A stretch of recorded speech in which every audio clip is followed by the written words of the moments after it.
Welcome to the show. I'm Bill, and you are watching Late Night on Weird Fantastic Toy Adventures. It's good to see everyone here tonight. Let me hit the comment section real quick and see who all's here in chat tonight. Johnny Sorensen showed up at 8:08 p.m. and said, Jones or Cliff, suspect thumbnail ladies of the night. You'll see it all and more. Absolutely. Manic Plastic, good to see you there, sir. That's Michael Purvis, my good friend. Sue Studio's here. Big Papa Pump as you hook up. Holla if you hear me. Yes, yes, indeed. And Mr. Eldor is here. Good to see you, sir. I've seen you all night long in all the different places that I've been. Absolutely. And Johnny Sorensen here once again says hey guys, good to see you, Johnny. And Master Bursel says hey to him. We got OBS in the house with us tonight. Good to see you, Denise. And we've also got a good friend of mine, Anthony Joneser, is going to be coming in to join me here, and I'm going to intro him. So here we go.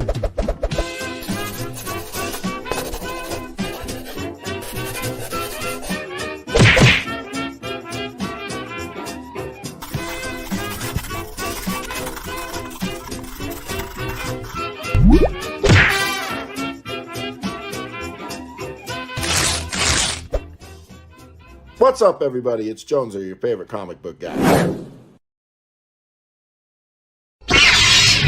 Let's do this.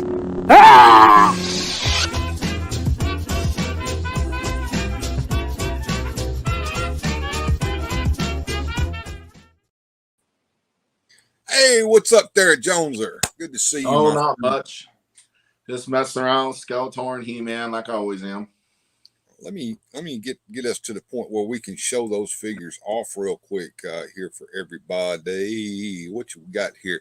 These are the new ones that just came out, the 40th anniversary ones. This is 40th anniversary He-Man, and this is the new Eternius Skeletor. I liked him better than the Kevin I like Smith. that face sculpt on him. I can tell you that now, and I like the fact that they gave him the feet that he needs to have as well. Yeah, the monster feet are very cool. It came with this head. Yeah, there you go. Okay. Bearded thing. The new Eternius stuff seems to be kind of based off the concept art. But I like that you can swap it out for whatever look you prefer. So neat job, best of both worlds. Yeah, they did a good job with the figures these days over at Mattel, making them modular so that you can really work with them.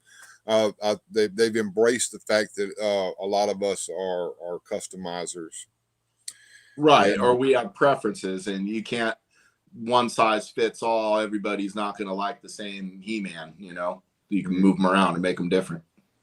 OBS likes your intro. That was done by Radical Toys for him, as a matter of fact. He's got another intro, an older intro that we'll show one of these days over here too, that I'm kind of partial to. But I like all the intros that Joneser's come up with, and I love that music. And of course, the story behind that is hilarious. The music. Yeah, well, more or less, my son Taylor made an intro for my YouTube channel when I wasn't savvy. I didn't know how to do any of this, and he downloaded some app called Intro Maker, and that music was on there. And he made what is the outro, where it just says Bo2 Jones, or you see the last couple seconds of that intro. That's it. That's the one Taylor made. And when Adam approached me saying, hey, I can make your intro better, I said, look, there's a piece of that intro that is kind of close to my heart. My son made it for me. If you could stick that little piece in there, because I knew Adam could do some cool stuff with animation and comic books and stuff, but I needed to have that little piece of my son still in there. So Adam did a great job of putting that together. Well, it looks like somebody just joined us.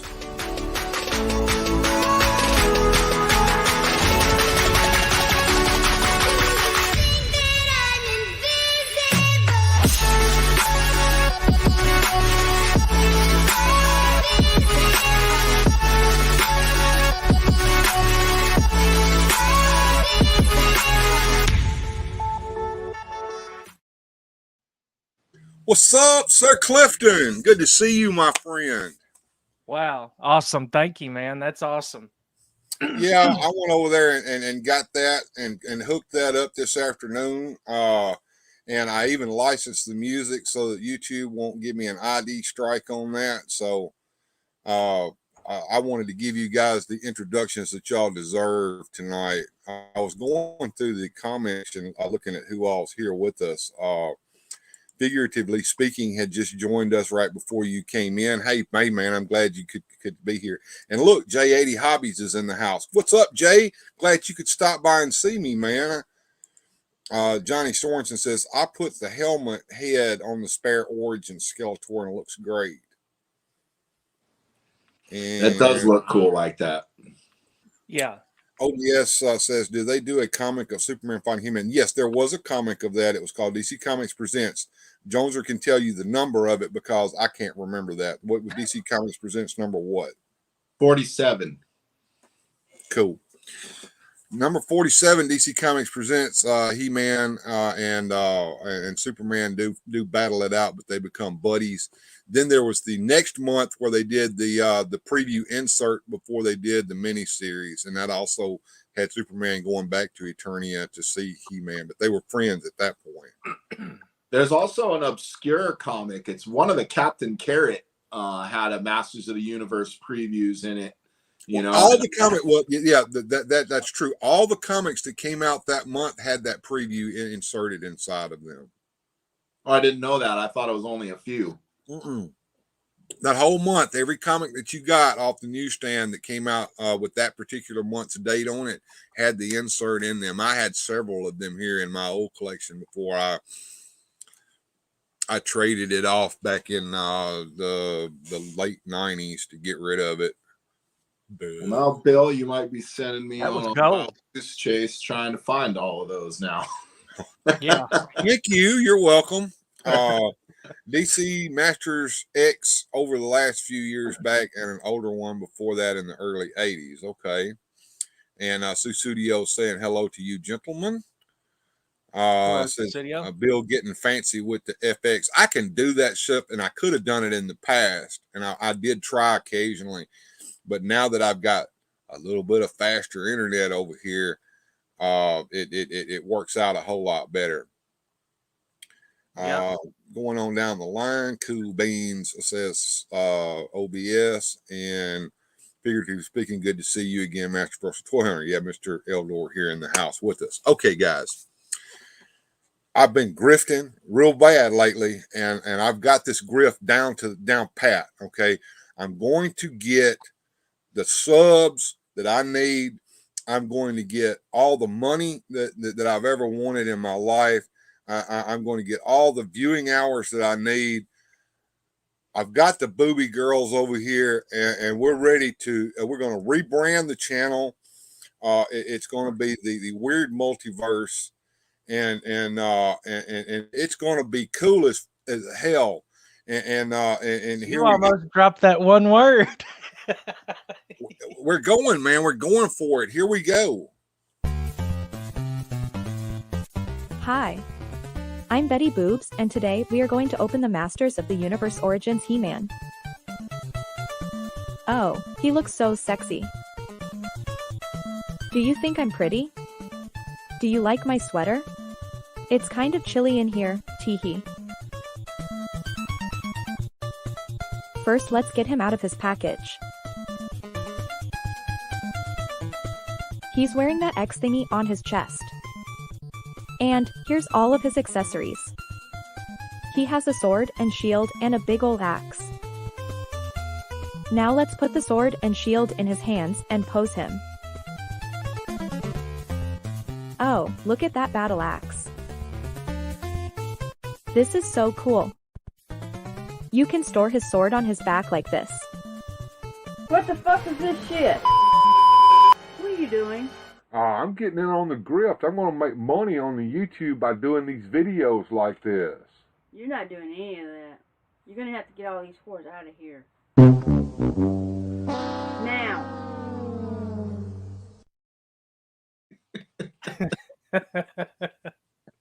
Oh no. That was awesome. I love that X thingy that he wears. He's got a big old axe. Yeah. Well, it looks like I'm going to have to go back and rethink things, guys. It's not going to work out quite the way I thought that it would. Hey, you had to try. I think Paula and my wife probably have a lot in common.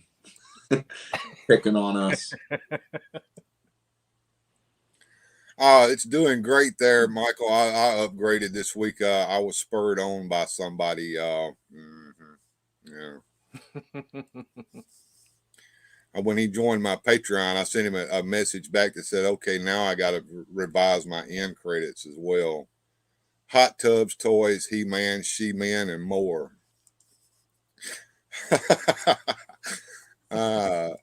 Here we go. Rolo in the house. Let's get ready to rumble. Yep. They didn't look deformed to me. I'm not that I'm an expert or anything. Look like they cause back problems for sure. Could be. Paul caught you. Paul laying down the law. Absolutely. Get those whores out of here. Oh my goodness, yeah. So what's been going on there, Clippy? Did you get finished watching the wrestling tonight? I did, and it was awesome. It was, man.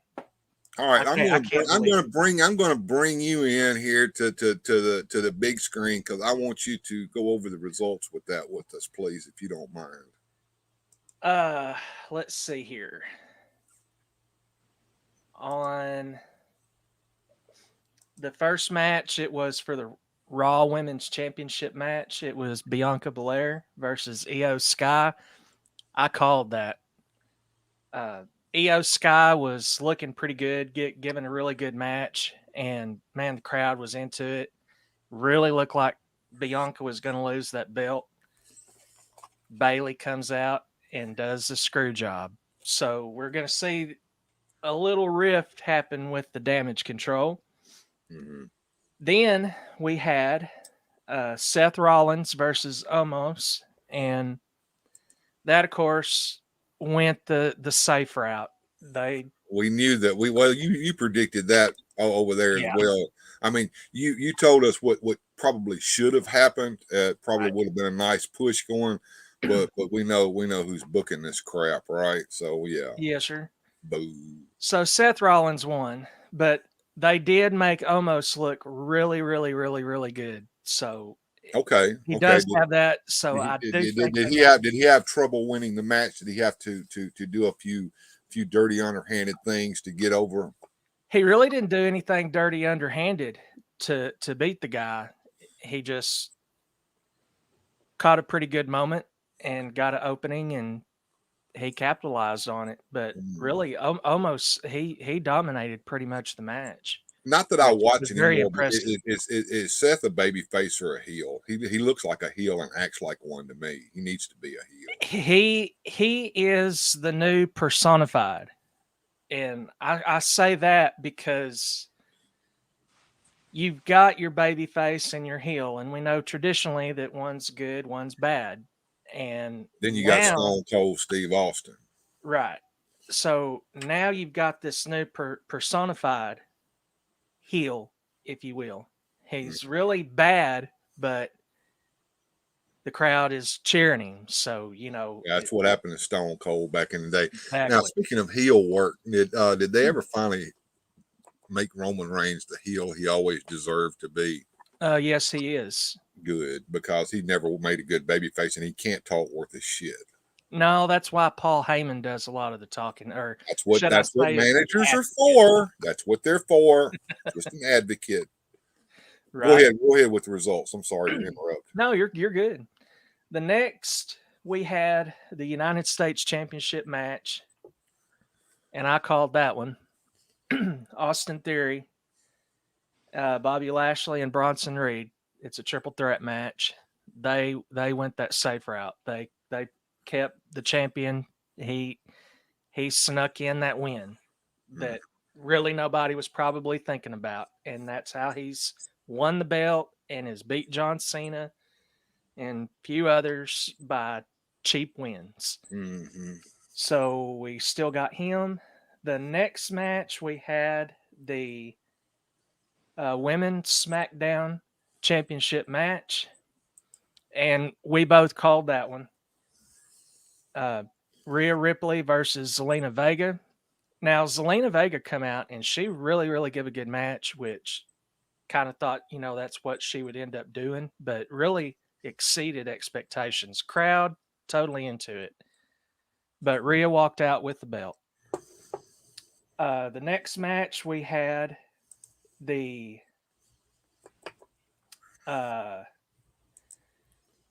San Juan street fight, because they're in San Juan, Puerto Rico. It was Bad Bunny versus Damian Priest. Both of these individuals are from Puerto Rico. Bad Bunny is a very, very popular Puerto Rican musician and doing one of them deals. Very good match. It was really good match. Bad Bunny come out winning, but he had the LWO come out, the Latino World Order come out. Along with some special guests, we had Savio Vega from the past. He come out, helped, and if anybody remembered the old WWE days, going back early 2000s, we had this Puerto Rican that come out, and he was Caribbean, and he liked to be Carlito. Yes, I spit in the face of people who don't want to be cool. He got to do that. Carlito Caribbean, cool. Yeah, that's right. So the story is not over at all by a long shot. They did deserve that win because they've been needing a win. The Judgment Day faction has been pretty well taking it. So we're not done with that one. Smash that like button, says figuratively speaking. And Duchess of Darkness in the house. She says, hello, gentlemen. 3 of my favorite guys right here. Ooh, girl after my own heart. I have to interject here. I was watching the Duchess's channel the other night, and it got late, and I was on the couch. And I fell asleep listening to the scary stories. And man, that's some creepy stuff, dude. It reminded me of being a kid, like watching Unsolved Mysteries, and then that creepy telling stories by the campfire. Right. I think I don't remember which one I got on, but man, cool stuff. But maybe not recommended for late night by yourself couch watching. But she's definitely one of the channels I've been watching a lot of lately. And don't watch it in the dark either. I'm telling you. I did everything. Oh man, in the dark, tired with the freaking lights off, and man, I'm surprised you didn't have nightmares listening to that shit in your sleep, man. No, I like the horror movies. I remember what it was. It was a poem. There was a poem. There's a few of the poems she had on there. One of them was an Edgar Allan Poe. Oh, yeah, I love Edgar Allan Poe poems. Same. Oh, look, there's somebody here that you know there, Sir Clifton. Oh, yeah? Hey there. Anyway, go ahead with the results there. Did we get to the end yet? We got this one and one more, so we got 2.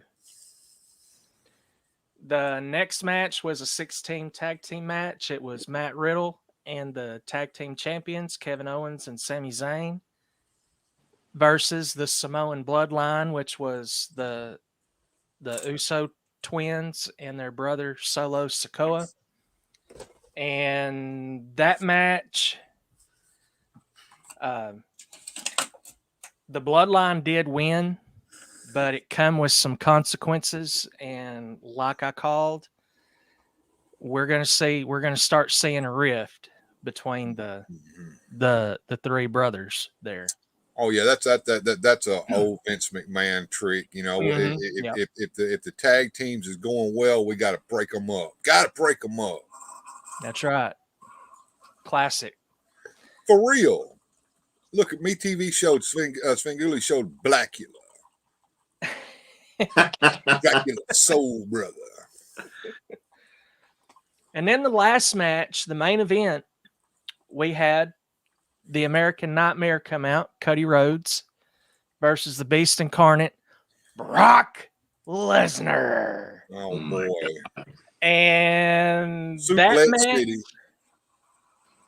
it started out, they didn't even get to ring the bell. Cody Rhodes walked out while Brock was circling the ring and going to do his jump up and make the fireworks pop. He blindsided Brock Lesnar, which is about the only way and only thing you could do that would even make it believable, if you will. What I would do. Beats the crap outside of the ring, rolls him into the ring, and then he comes out with a chair, gets in there, hits him, throws the chair out, tells the ref, now ring the bell. Now he should have hit him 4 or 5 times with chair. I never understood why they didn't. Why when they do those chair shots, they do one and then throw the chair away.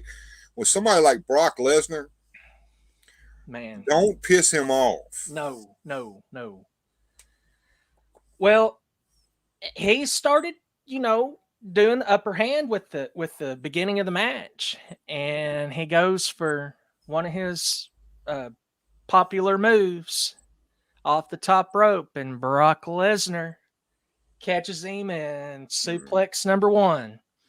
Suplex City. Yep, Suplex City. Then he kept going on, and then he hit number 2, number 3, number 4, number 5, number 6, number 7, number 8. Number 8. 8 suplexes.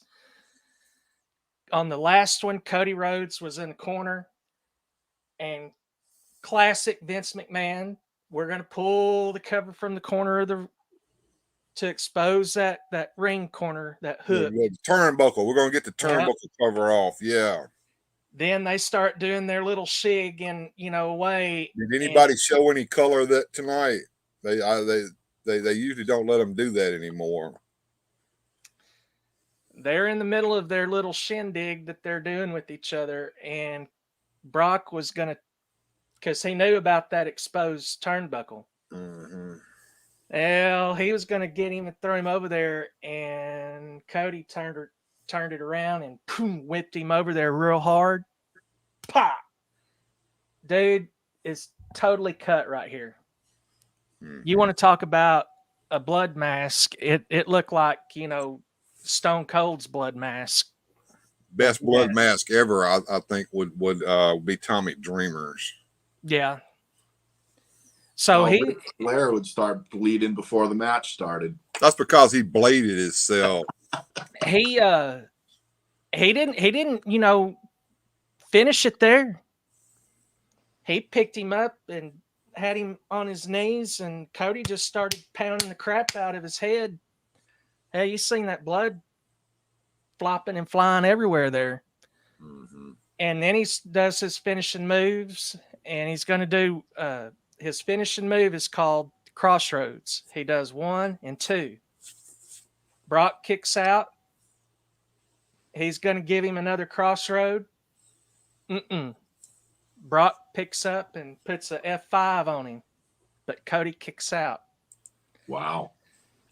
Brock gets over there, beats him down again, and rolls him and puts him in that Kimura lock where, he broke Triple H's arm back in 2014. He put that on, and Cody inched him up, had Brock's shoulders is on the mat. 1, 2, 3. Cody wins. Wow. Yeah. I wouldn't have expected that ending. No. Well, that's a safe ending for somebody like Brock, his stature, he's still a strong heel because it really wasn't a good, clean win. But even though it is a win's a win. Well, when you first said it was Cody Rhodes and Brock Lesnar, I was like, well, they're just going to put a midget in there with him. Like, the first thing I thought was like, could you imagine, like, if you were watching in the 80s and you saw those two together, you'd think he was the jobber.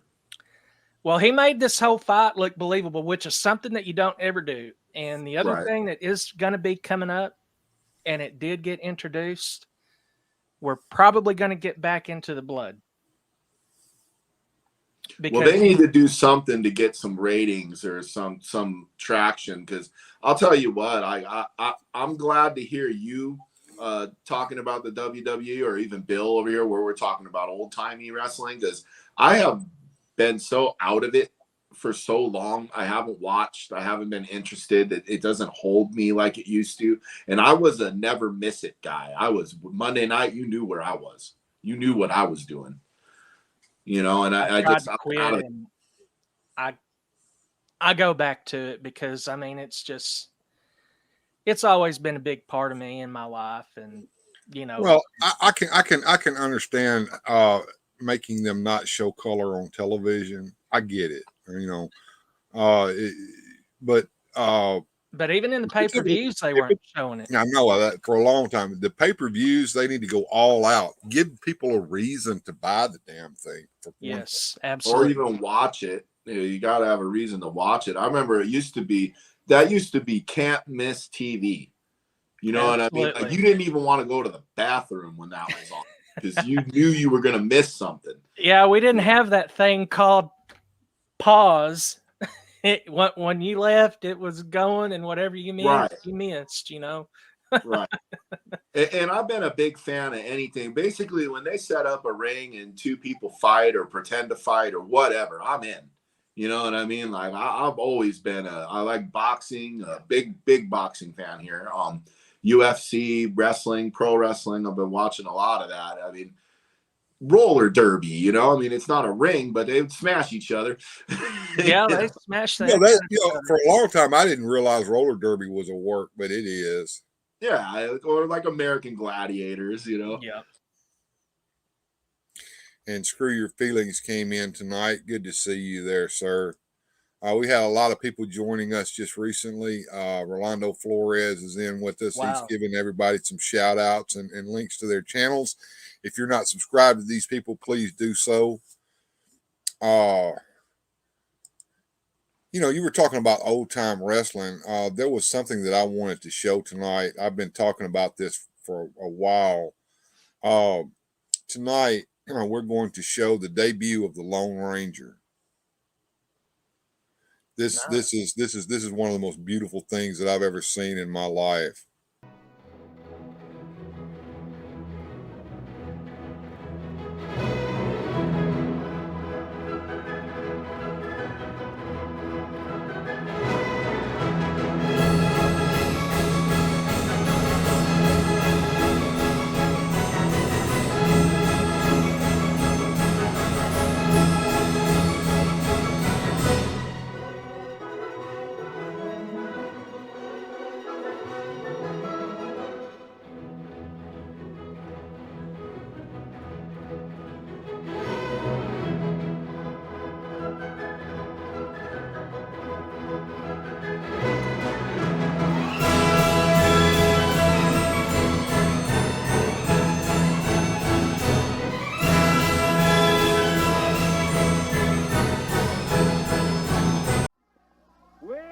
With us here.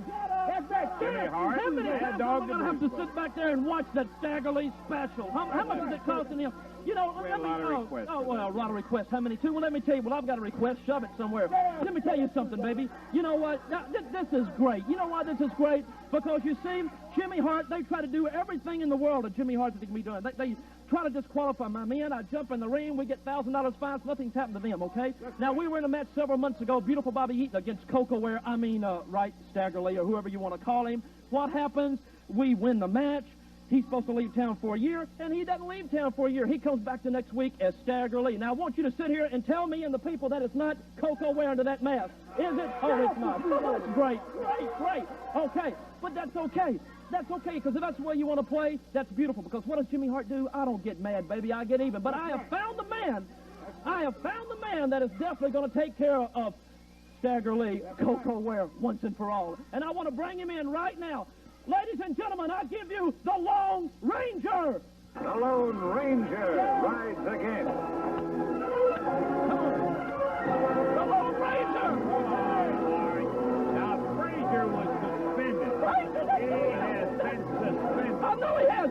what, Frazier? That's the Lone Ranger.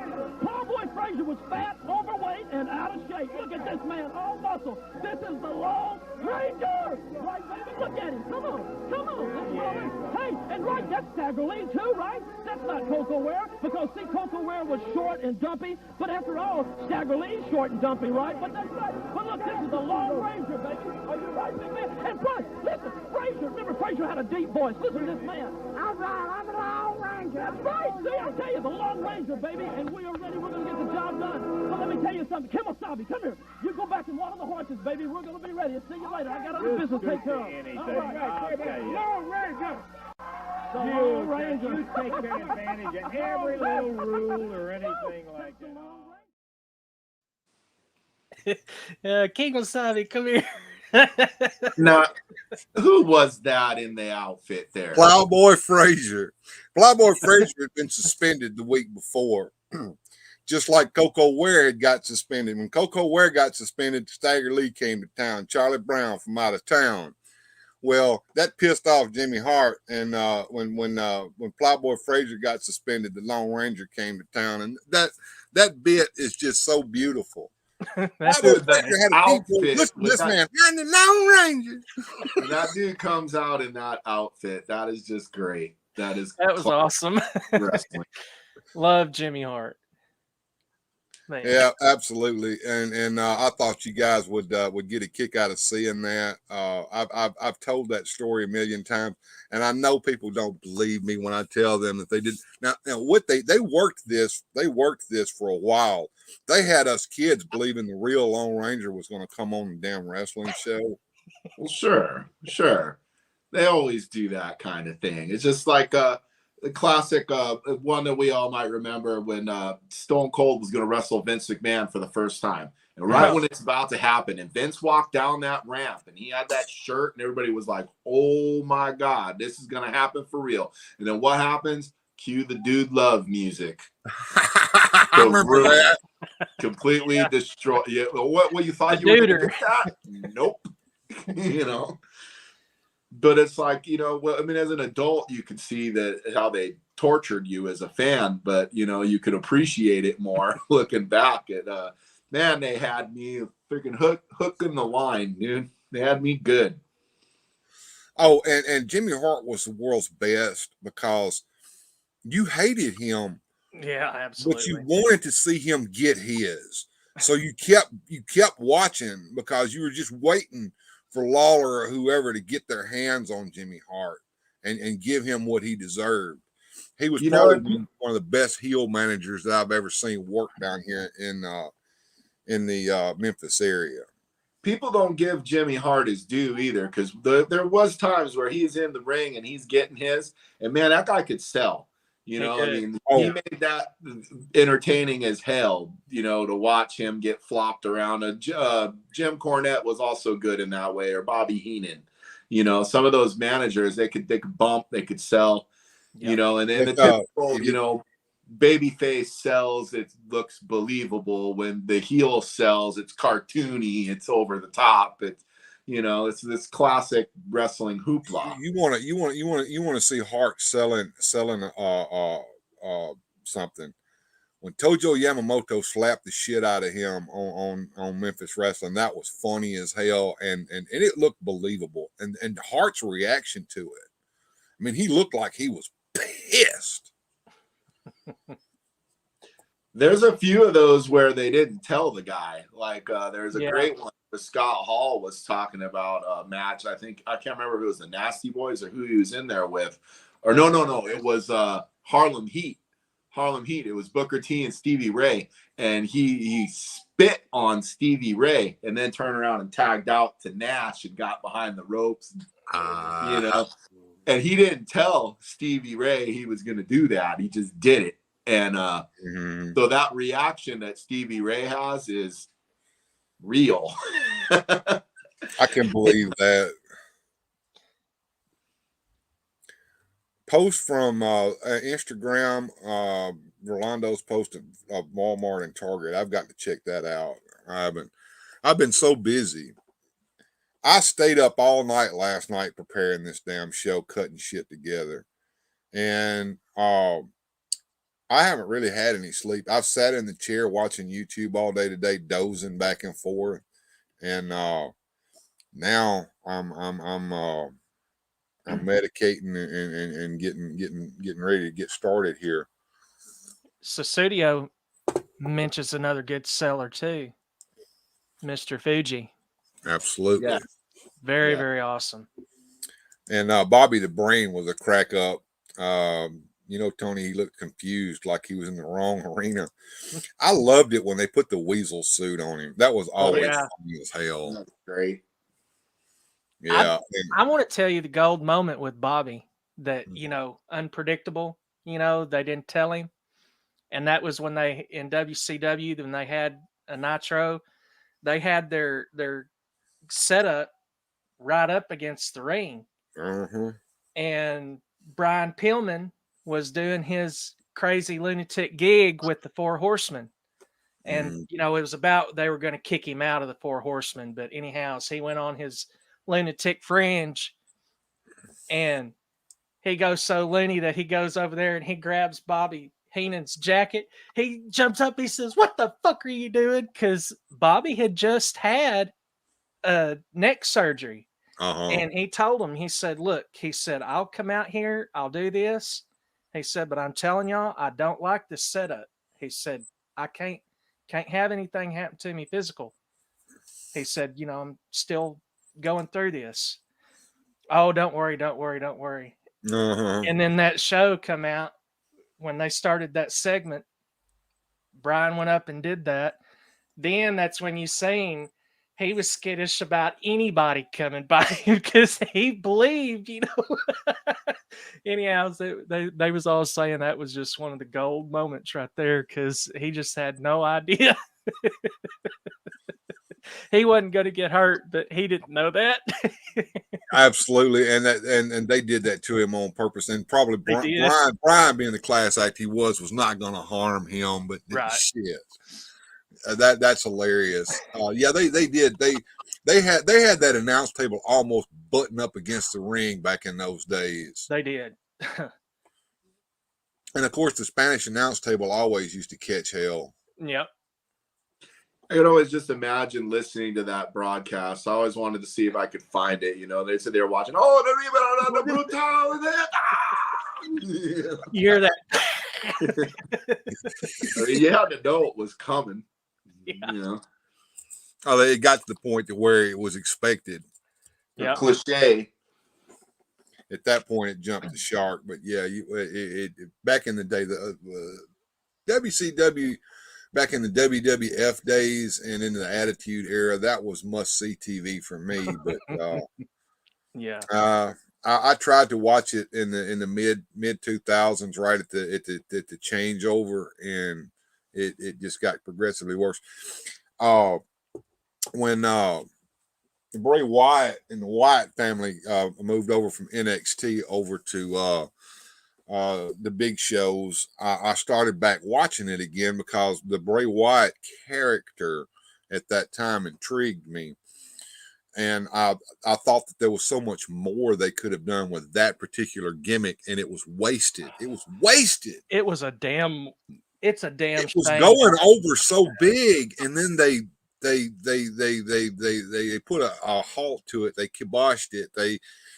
They ruined it. They wouldn't let him go over, and then they did the Playhouse thing, and they lost me. That when that started out with Bray Wyatt, man, he had his entrance was gold. Just the whole motif that they had going on with that character was gold. Fans were, like you just said, even you kind of dug it. Do you remember the bit they did where they had a crew go down to the Wyatt family's compound? Yeah. And they went in the fucking nasty fucking house. It looked like it was right out of Texas Chainsaw Massacre. It did, yeah. And there's somebody in a room all fucked up in the head. Must obey, must obey, must obey, must obey. I mean, that was fucking scary. And then when he would spider walk across the damn ring, there was a Twitter twatter, whatever they call that. where somebody was because there was a lot of those hefty chants going on, because that's the character he played there at one time, and somebody twattered him about that, and his response was, "He's just a vessel." That's a chill up my spine. I mean, Even the crazy thing about it, Bill, was the Undertaker was even wanting him to be, he really wanted him to be the next, phenomenon. yeah, and he Phenom could have been. carry him. He definitely could have been. And man, they dropped the ball on that so hard. He's not the only one they've dropped the ball on, though. I No, could yeah. name you the list: Braun Strowman, Dolph that's another one. Ziggler, Ryback. I mean, it seems like CM Punk. It seems like anytime they had any kind of momentum going for anybody, they just killed it for no reason. I blame Vince McMahon for all that. Vince McMahon he's out of touch and has been for a long time. He wants to do shit that he was doing back in the early 90s again. He's stuck on these giant, huge, roided out sons of bitches, and all that. And I think the screw job. Yeah, screw jobs. He loves screw jobs. That's why he got that other Vince to come in there and mess over shit, because he was another one that would screw a damn storyline up in a heartbeat with a fucking screw job. Yeah. Well, I mean, how do you book David Arquette to be the champion? I mean, come on. Yeah. That was fucked up. Pardon my French, but that you want to shit on the entire Belt's legacy and everybody that worked hard. Yeah, for that was a meaning that thing had at all. And then Vince Russo is the champion. Vince Russo can kiss my ass. When Vince Russo went over to CW and he started fucking with Jim Ross over there with that fucking. That's where I didn't like it. I was pissed as a son of a bitch when he did that. We quit watching because picking on the man. I mean, it's one thing to have good fun with somebody, but that was not good fun when he did that Oklahoma shit. That was messed up. Did you hear what Jim Cornette did to the guy first time he saw him? What, slapped the shit out of him? Yes, he did. Yeah, he even tells a story on his podcast about it. Yeah. Why do they do that? Why do they do that? Michael Purvis wants to know why do they do the screw job storylines? It all started with the Montreal screw job. The Montreal screw job, I think Vince McMahon went back in the back and just beat his meat for like 30 minutes after that was over with. And he wants to replay that over and over and over again because he got all those views. He got all that work out of that. And he wants to try to do it again. He thinks that he can go back and tap that again and again and again. And what he don't realize is it just pisses us off. Well, here's the thing. When you said that, I'm sorry, Jonger, but when you said that about him going back there and beating himself, what made it even harder is that he knew that everybody didn't really care for Shawn Michaels at that time. And he was getting off because he was shoving that down our throats. Mm-hmm. And this guy, come on, man. Shawn Michaels was... I didn't really care for him. My dad didn't care for him. I have fantasies about... You remember when they booked Shawn Michaels and Vader? Yeah. Mm-hmm. Now, there's an infamous moment in the Vader-Shawn Michaels match because Vader was trying to have a job and get a spot and be friends, and Shawn was bullying him, which is hilarious to me to think about. Is little Shawn Michaels who couldn't beat his way out of a paper bag bullying Vader. Now, I just dream about what if Vader would have just said, you know what? Go into business for yourself. Not today, boy. And just was the old Vader and just did it, like I mean, Big Bang Vader, for those of you who may not know, Big Bang Vader was another one of those like Dr. Death. Yeah. I think he did this over there in Saudi Arabia. He was on a talk show or something, and somebody said something about wrestling being fake, and he knocked the fuck out of whoever said that. Yeah. Well, he grabbed them. I don't think he hit him, but he shook the shit out of the guy. One of the big stories that he's not proud of, but it happened. Shawn Michaels, was part of part of a group called the Click at the time, and it was Kevin Nash was in it, and Triple H and all Triple that. H was in it, and Scott Hall, X-Pac. and they had a big deal going on backstage where all they would do is rib people and haze people, and doing really, really stupid stuff to people. Shit in their Well, food. He shit in one of the Harris brothers' bags. Yeah. And word got back to that I don't remember the name of the particular one, but anyhow, it come to a fisticuff with that dude, and they pretty much.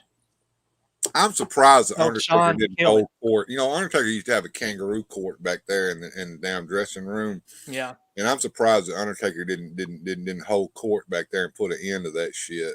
Oh, he almost did at the end of WrestleMania with Shawn and Stone Cold. The Undertaker allegedly taped up his fist and sat backstage in Gorilla and waited. And if Shawn didn't do the favors the way that it was supposed to go down, he was going to have to answer. Mm-hmm. But everything went the way it went. And allegedly, the Undertaker untaped his fist and off he went. Well, I wonder why everything went the way it went. Yeah. The Undertaker didn't play, and he kept a tight rein on the dressing room when they started those shenanigans.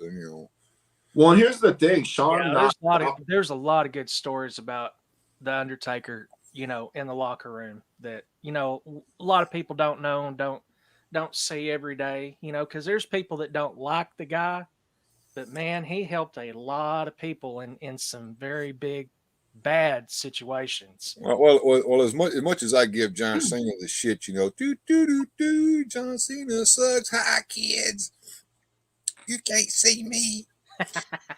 But yeah, the Undertaker, when they had their first match, when he was doing that thugonomics bullshit with the chain around his neck with the lock on it and all that dumbassery, they actually had the match. And John Cena is a pretty good technical wrestler, even though he does the 5 moves of doom and all that shit. But he's a decent wrestler. The Undertaker shook his hand after it was over with. And that when you get that kind of respect from the Undertaker, that means something.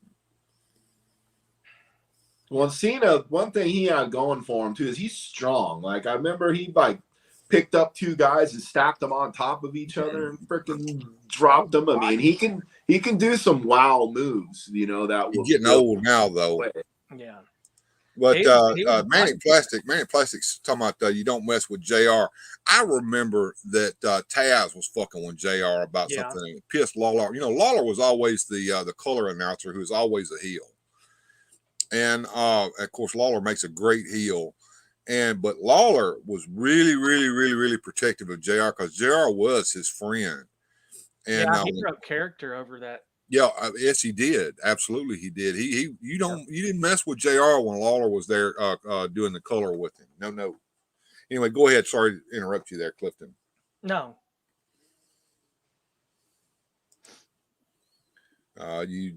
You cannot not like the Undertaker. I remember when he first showed up, with when Brother Love brought his ass out there. That was scary, and it was like nobody could beat this guy. We thought he was undead, and then he'd take that hat off, and when he'd come up, his eyes would be rolled up in the back of his head, and it looked like he just didn't have no eyes. He had blanks for eyes. God, dog. He started out with WCW. He was with Sid Vicious, and they were known as the Skyscrapers. Mm-hmm. He started out at Memphis Wrestling as Mean Mark Callis. Yep. Mean Mark. I remember when Mean Mark showed up. Little did I know I would want to. What was funny about me though as a kid, when these wrestlers would move to another promotion, like Undertaker did, for instance, I was too little, I guess. I didn't catch on that, wait a minute, that's the same guy that I just saw, wrestling over here. It never dawned on me. I caught on a lot of times. Hardcore Holly came out. I'm like, hey, Sparky plug. Viscera came out, you know, hey, Mabel, you know, all of a sudden Mankind's over there and WWF, hey, Cactus Jack, you know, like I was quick to. Well, by the time that started, I was a little more smarter. Let's just say I was a smart, you know, a smart mark, but I'd smartened myself up by that point. But I'm talking about when I was little, you know. Oh, sure, yeah. When you're a kid, you just believe, you know, like you mentioned Brother Love. When I was a kid, Brother Love pissed me off, man. I hated him. But looking back on it, watching those interviews now, I love it, you know, because it brings me back to that feeling of when I was a kid. I couldn't stand that guy. Did he paint himself red? But I believed he was a red-faced preacher. I did not think he was Bruce Pritchard in his 20s. You know what I mean? I believed he was a middle-aged, red-faced preacher. He did that character so good in my little kid mind, I believed. I love you. Let me tell you something, Hulk Hogan. Pop actor Rick says Abdullah the Butcher chased him outside the ring when he was a kid and scared the hell out of him. Oh, I can only imagine, man. Abdullah the Butcher was scary. Just head all marked up with where he had bladed himself so many times. His head was just a big, huge scar tissue. Do y'all remember Kabuki? Yes. And the missing link. That pull it hair, and they used to scare me, really. Yeah, grab one of those candy jars on the announce table, hit Taz right in the head. Taz deserved everything he got. I hated Taz. Yeah. I don't know. You know about another good scary gimmick that I remembered was Papa Shango, who was the Godfather. Right. Right. But before he was the Godfather, he was Papa Shango. And I remember when he cursed the Ultimate Warrior or whatever, or you know, it was a little over the top, but it's it was I remember really buying into that and making him throw up and all that. Okay, so he flips him the bird, and Abdullah storms out of the ring full of blood on his forehead. Dino Bravo saved him. They used you, dude. They used you, dude. I would cherish that memory for a lifetime. Right. There used to be a little old lady with a cane in her hand that would go to the Mid-South Coliseum. And she would just get up and get all in the face of the heel wrestlers and shake that cane at them to the point that Jerry Jarrett and them finally gave her a front row seat. She could come to Mid-South Coliseum and sit on the front row every week. Wow. No, they got some play out of that, you know. Yeah. Good business. Yeah. Oh, yeah, it is. It is. It is. So I am going to save the Big Papa Pump bit for later, but I'm going to give y'all a little, just a tiny little hint of what we're going to see with this thing, and then we're going to do our short for the night, and then we're going to get into that.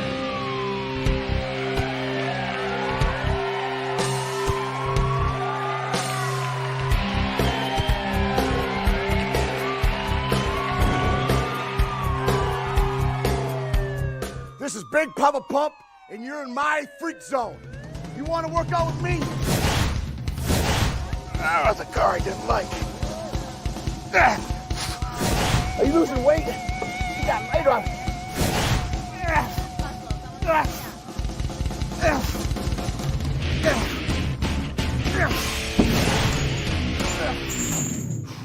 It's a freak show. This is Big Papa Pump, and you just witnessed me in my freak zone. Maybe it's right, maybe it ain't, but it's what I do to get me ready for my match.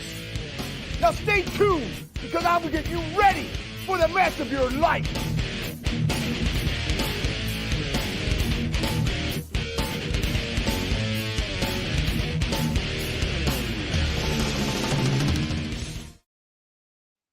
And you can buy that at bootydaddy.com. Man, that dude had some freakish physique. How many people bought this goddamn DVD and went to the hospital trying to do that shit he was doing on that crazy crap? Oh, it has to be seen to be believed. We're going to watch the entire freak show workout here later on, and I'm going to fix it so that we can sit there and comment on it as he's doing it. Let's go back and see what happened there in the chat there.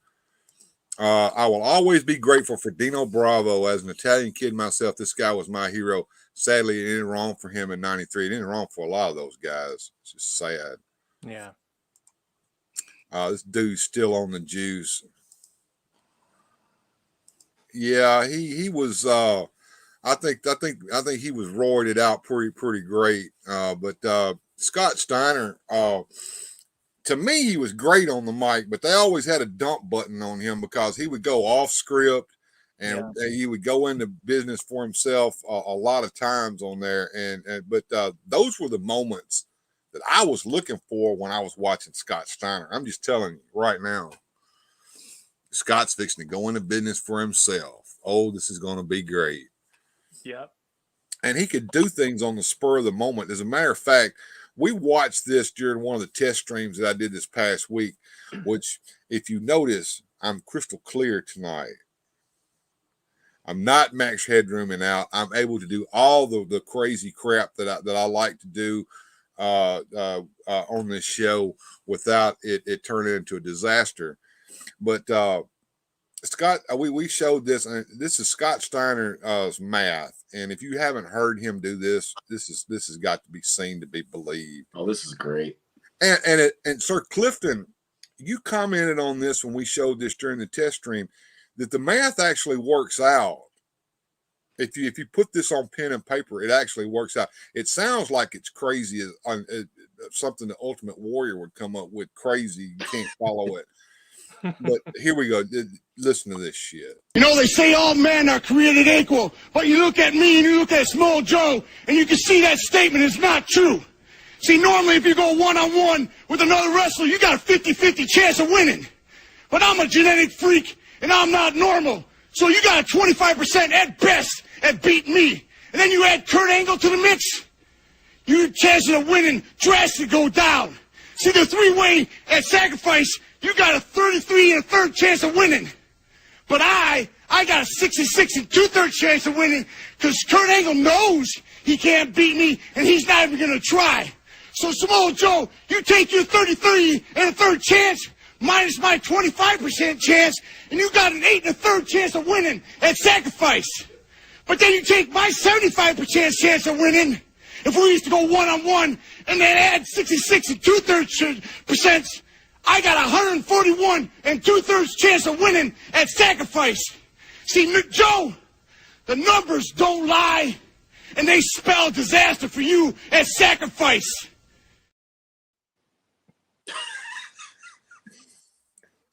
That is great.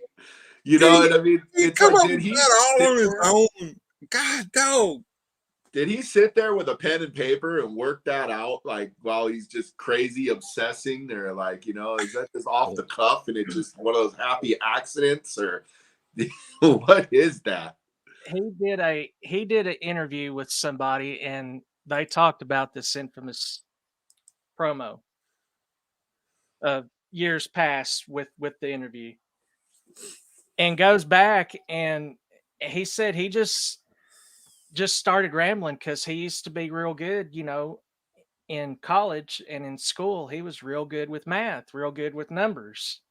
And he just said that just come up on the fly. That's it wasn't scripted at all. I got 141% chance of winning. And then that guy said, he said, well, you know, the funny thing is, he said, I did everything. And he said, and it all worked out. And Scott laughed. He said, yeah. He said, absolutely. He said, I don't know.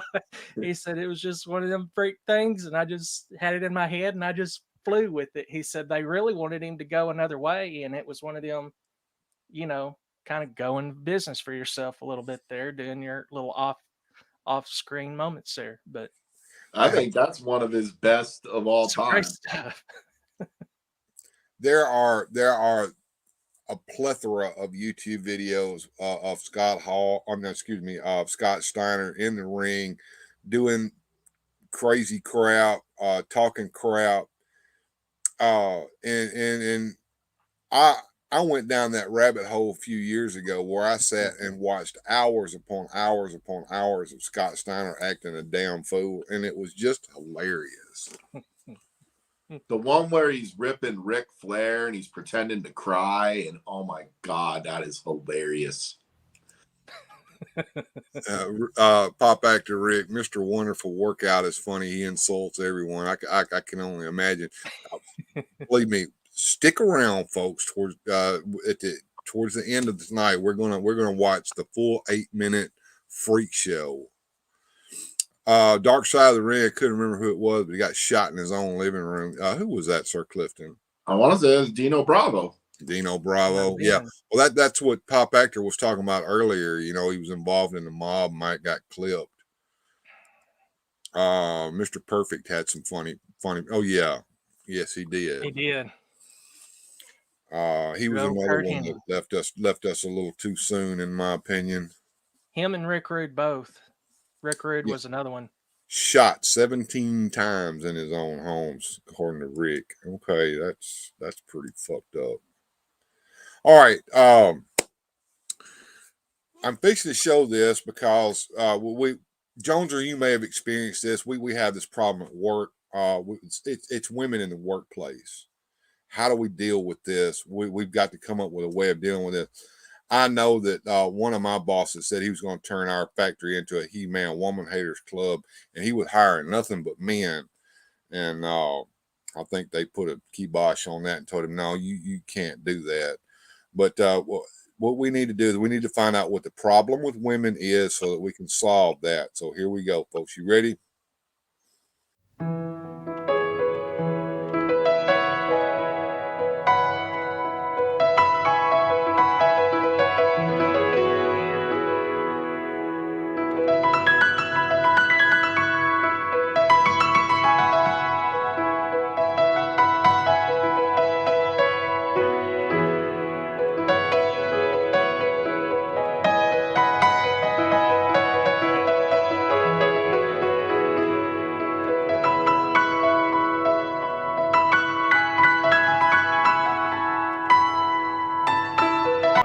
No, Betty, that's wrong. Let me show you again. You use this control to get your focus, you see? All right, and this one here in the right-hand corner to lock the sweep. There we are. Now let's try it again. Oh, there's someone here to see you. Are you Mr. Bradshaw, the foreman? Yes. Mr. Donnelly up in personnel said for me to give you this card. I'm your new bearings inspector. Oh? Oh, well, now, I'll be with you in just a minute. No, one at a time. Well, I'll be back later to go over this with you, Betty. Just in the meantime, do the best you can. Would you follow me, please? Sure. Just have a seat here. I'll be back shortly.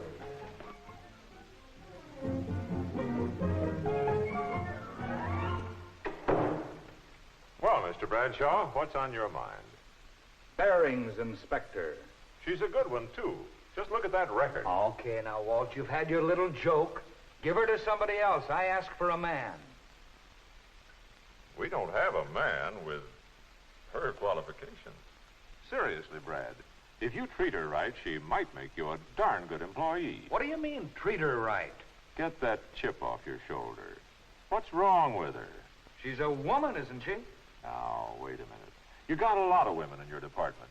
What's wrong with one more? Did you ever hear of the straw that broke the camel's back? They're good workers. Accurate, quick to catch mistakes, a lot of patience. Yeah, but that comes out of books. I work with them, mister. I know what happened. What does happen? Well, it's a long story. Come on now, tell me. What does happen? Maybe I've been misinformed. Not so long ago, you sent me a girl by the name of Myrtle Malloy. Remember? I remember. As per her qualifications, I assigned her to an inspection bench. Well, in a matter of days, that bench looked more like her dressing table. And then came the day when... Joe, will you take your stuff back to table 9? That'll be your bench for the time being. Okay, Chief. Myrtle, We're moving you to table number 10. Is something wrong, Mr. Bradshaw? No, nothing's wrong. We just need this space for something else. Well, I sure hate to give it up. It's been a nice place to work. The light's good here, and it's nicely situated right in the middle of things. I just began to feel at home. Well, I'm sorry, Myrtle, but table 10 will have to be your work area for the time being. You mean there's liable to be another change? There's always that possibility. Well, I certainly hope I'm not moved every other day. With man, no trouble at all. Tell him what you want, and he does it. But with Myrtle, a little move is a big production. Okay. Now, wait a minute. You asked me, now let me tell you. Now, here's another problem.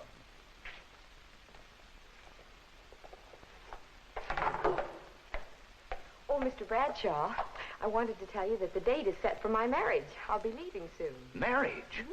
I thought you just got engaged. Well, I told you about it 6 months ago. We were only waiting till we could find a place to live. 6 months ago? Oh, brother. Well, how soon are you leaving? Well, the end of next week. Oh, that'll really put us in a bind around here. It takes time to break in a relief girl. Yes, I know it does. I wondered. Why didn't you say something? I didn't realize you were getting married right away. Well, I'm sorry, Mr. Bradshaw, but I really thought you knew. We've all been talking about it. Okay, Brad. But how many blushing brides do you have? Besides, what's all this got to do with Dolly, the new girl? She's already married. And she's a qualified bearings inspector. You know what I was doing when this new girl came in a few minutes ago? No. I was trying to cope with one of the biggest problems of all, Walt. Now, in your books, it comes under the general heading of absenteeism among women employees. Yesterday, I spent an hour and a half teaching one of our girls what she needed to know in order to start on the oscilloscope today. This morning, she isn't here, so I had to use somebody else. I don't think the girl we got on it now ever pick it up, so I'll probably have to find somebody else. Question. All these things you've been talking about, marriage, absenteeism, personality problems, aren't they really just a part of life? Part of a woman's life, maybe. But I can remember the good old days when there were all men in my department, and we didn't have these problems. You didn't have the production output you've got now either. Look, Brad, you've got a new bearings inspector who happens to be a woman. You need someone, and there isn't a man available. It seems to me that whether the gal adds up to trouble or not is pretty much up to you.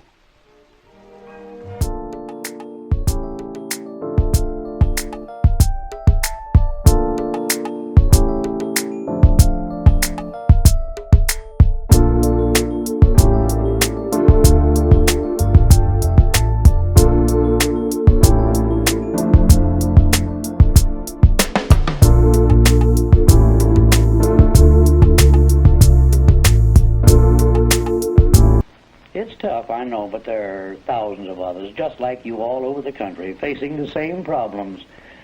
Pretty generally, you'll all find about the same answers. Let's see.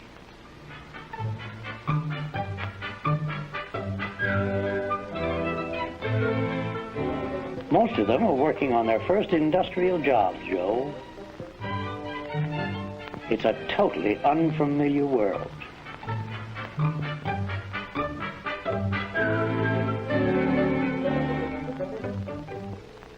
You see, they're not naturally familiar with mechanical principles nor machines. On the other hand, if a span flam is wanted, that's single right-handed, providing the pressing puncture is adjusted to the conch front of 37 and 2/8. Is that clear? I know, Joe. When breaking in any new worker, and of course especially a woman, you've got to explain every angle of the process down to the last detail. And since most of them lack mechanical background, you've got to study every job and subdivide it into simple operating steps. Women workers don't mind routine, repetitive work, and they're particularly good on work that requires high finger dexterity or an unusual sense of accuracy. Mary, you're supposed to wear a cap when working near a drill press. Why pick on me? The other girls aren't wearing their caps. Look, The rule book says wear a safety cap. So put your cap on.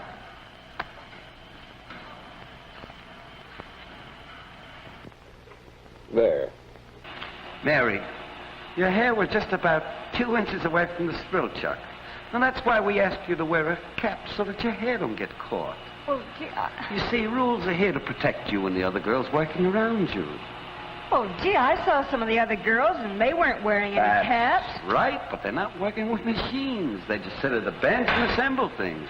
Nothing dangerous to them or the people nearby. You know, I never thought of it that way before. You have your cap with you, haven't you? Yeah. Okay, I get it. A foreman will always have the eternal feminine to contend with, Joe. What the fuck is an eternal feminine? All right. And this is why all of our manufacturing went to Asia, damn women. Don't lose your scalp there, Mary. Nothing like getting scalped. Drills are no joke, absolutely. But I thought y'all would appreciate that. And as we can see, women have higher finger dexterity than men. I think that's because their fingers are slenderer than our meat hooks. I'll tell you a mean old trick that I use where I work. We got 2 old ladies on the packaging table. Now, I work a packaging machine where it packages bags of frozen vegetables. Now, this machine can kick up to 65, 68 bags a minute, right? That's fast, boy. So they got to put 12 bags in a box, push it down the line, right? I got 2 old ladies that could work that table at 65 plus bags a minute and not fall behind a bag. And while they're doing that, they can check weights and check seals and make sure the bag is good, tell me about problems as they occur, think on the fly. You know, they help sweep when there's messes. They're on it. So what I do, my dirty little trick, because these 2 old ladies, they've been doing this for 30, 40 years, you know, they're good. We got a new kid, he gets cocky or he thinks he's good. I'll stick him on that table with those 2 old ladies and they'll just put him to shame. And then I come up after watching them eat it for a little while and go, what, man, you can't keep up with 2 old ladies? What's the matter with you? You're mean, Joneser. All right. So Screw Your Feelings says that's why they're so good with the texting on the phone things, and they are. I'll tell you something that I witnessed one time. I used to work at the community college in a computer lab as the lab guy. And I was sitting there at my desk, and there was a girl who was sitting at one of the computers in the lab doing her homework. And she had her phone under the desk, out of eyesight, texting on it. You could hear her going 90 miles an hour with her thumb, and she wasn't even looking at the screen. How the hell did she know what she was texting? Women power. They got that power.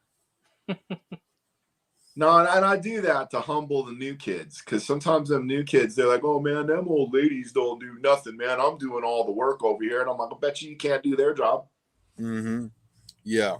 It's worth doing that to somebody to humble them. Right. You know, and everybody has their purpose, you know, like he goes, you know, I got to go up there, climb up the ladder, break up the hard vegetables. They can't do that. And I'm like, yeah, no, they can't do that. They're like 60 something, freaking 70 years old. They're not going to climb up there. They're not going to do nothing, but you can't do what they do. Yeah, they could run that damn machine over there better than I or anybody else in here can. That's why they're over there doing it. And you're not. Correct. And I think that's been the best thing I've had for me when I became manager, is putting the right person in the right place for the right reason. Mm-hmm. Absolutely. Absolutely. All right. Things are getting kind of quiet here. Everybody has loved your little story there, Joneser. Let's see what we're about an hour and 19 minutes into this crazy show. We have a lot of new people in the house that may have missed this. I was in the process earlier this week of preparing to change the whole name of this channel and I was going to go completely in a different direction with this and do unboxing reviews with the girls and everything. And I had a smoothly good plan going, and it got ruined for me. But and I'll show this so that the new people can see this one more time. Hi. I'm Betty Boobs, and today we are going to open the Masters of the Universe Origins He-Man. Oh, he looks so sexy. Do you think I'm pretty? Do you like my sweater? It's kind of chilly in here, teehee. First, let's get him out of his package. He's wearing that X thingy on his chest. And here's all of his accessories. He has a sword and shield and a big ol' axe. Now let's put the sword and shield in his hands and pose him. Oh, look at that battle axe. This is so cool. You can store his sword on his back like this. What the fuck is this shit? What are you doing? I'm getting in on the grift. I'm going to make money on the YouTube by doing these videos like this. You're not doing any of that. You're gonna have to get all these whores out of here. Now.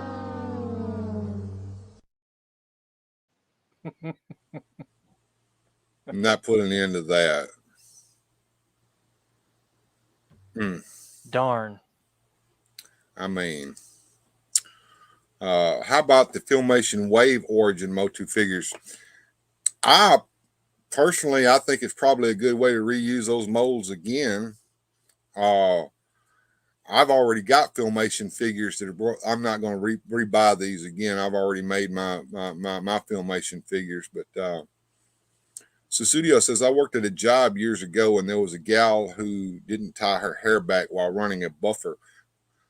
Her hair got wrapped around that buffer and it pulled it out. Yeah, it can happen.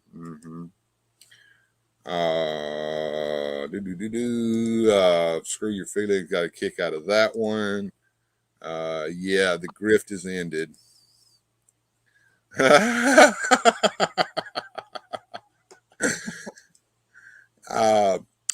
I was over on the Instagram. Let's see if I can present that that screen over there. And I saw something very interesting. And let me see if I can pull that up here real quick and let's look at it. This is McFarlane Toys showing off some of the cool stuff that he's got going on. As we can see, Black Manta is going to come out pretty soon, exclusive to Walmart. Now, I have heard rumors that these figures are going to be unexclusive so that they're available to other retailers. Have you heard that, Sir Clifton? Yes, they are. I can't wait. You get it on a Big Bad Toy Store and Entertainment Earth. Amazon was selling a few, but the Invisible Jet, it sold out instantly. Oh, wow. Okay, well, I'm not falling for the FOMO. It's going to be available. It's going to be available at Walmart. I just know it, just like the rest of that stuff did. So we got Black Manta, according to McFarlane Toys, exclusively to Walmart, and that's an awesome looking figure. Yeah, it really reminds me of the cartoon. There's the Invisible Jet, says pre-order now. You said that sold out instantly. I can only imagine that thing should have been made years ago. This Batmobile, look at that. I mean, it's like the best of both worlds. You've got a Keaton-esque Batmobile and a Superpower style, reminiscent of the old Superpowers Batmobile.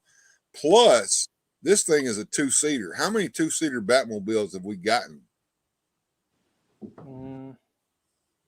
Not many that I know of, that I'm aware. And this is a more traditional looking Wonder Woman here. And that cape looks like it might actually be real cloth goods instead of a piece of ribbon. What do you think? Yeah, I kind of wish they would have not give the cape I would have rather had the lasso, or hell, the way her hand is, you could give her a sword, you know, something. Yeah. But Yeah. again, we get another Wonder Woman with no lasso or nothing. So Right. I don't get it. Now, unfortunately, they do have this, and I'm not particularly fond of this. He looks a little goofy there to me. What do you think? Well, they could have done better. They could have made him not smile, for one thing. We got a smile in Aquaman, and Select retailers. they Okay. should have at least made the other hand, at least, you know, they should have closed it up instead of having an open hand. I guess he's gonna slap somebody, I guess. Oh, he's gonna put the smack down on somebody, yeah. And this is a nice looking Robin figure, and I like the fact that they have put the green mask on him. A lot of people think that he wears a black mask, but he's worn a green mask since the Bronze Age. Yep. And it's kind of a, to me, this is kind of a best of both worlds figure. It's a more reminiscent of the Tim Drake costume that debuted back when Tim Drake first appeared, plus the old Robin costume, sort of the Tim Drake that we always wished we had back in the day. And check out this Bronze Age Batman. Love it. Oh, it's beautiful. If only they would make those knees pinless. And if only they would make a live action movie with him wearing a color suit like this. That wow. And is it my imagination, or have they widened out the foot stands? It kind of does look like that. I never paid attention to that before, but you mentioned that. It really does kind of look like that. Yeah, I think we come to the end of those. So here's that. So yeah, to go somewhere. On the McFarlane site, I don't know if they sold out on the Superpowers. I don't know if they sold out on it or not, but Big Bad Toy Store, they sold out immediately on that Invisible Jet deal. And I'm not sure about Entertainment Earth, but I wouldn't be surprised if it is now.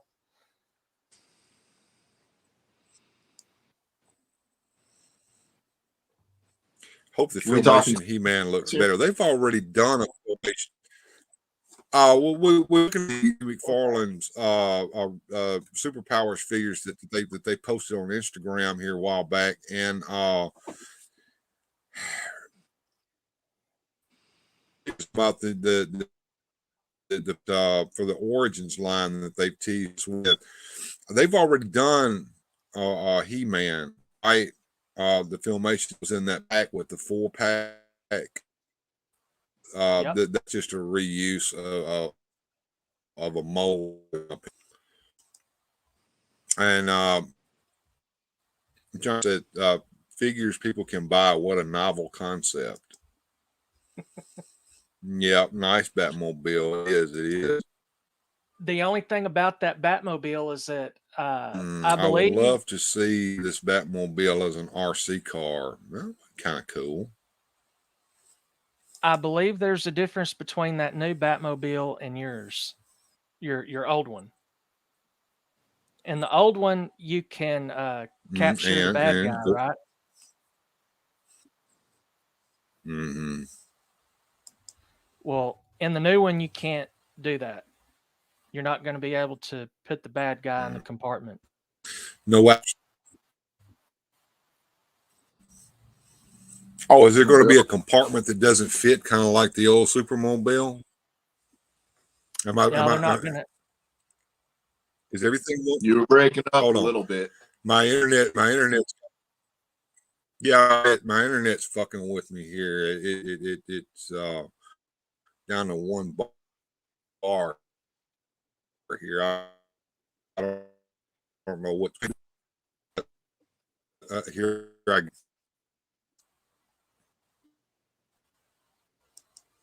It lasted a second there. I don't know. All right. That was almost a whole minute, to be honest with you. It was. Wow. Okay. Well, it's cleared up now. We'll see. They never do Aquaman right. Looks more like Tim Drake. Can't wait for the Hulk Banner figure. Okay. Nightbot.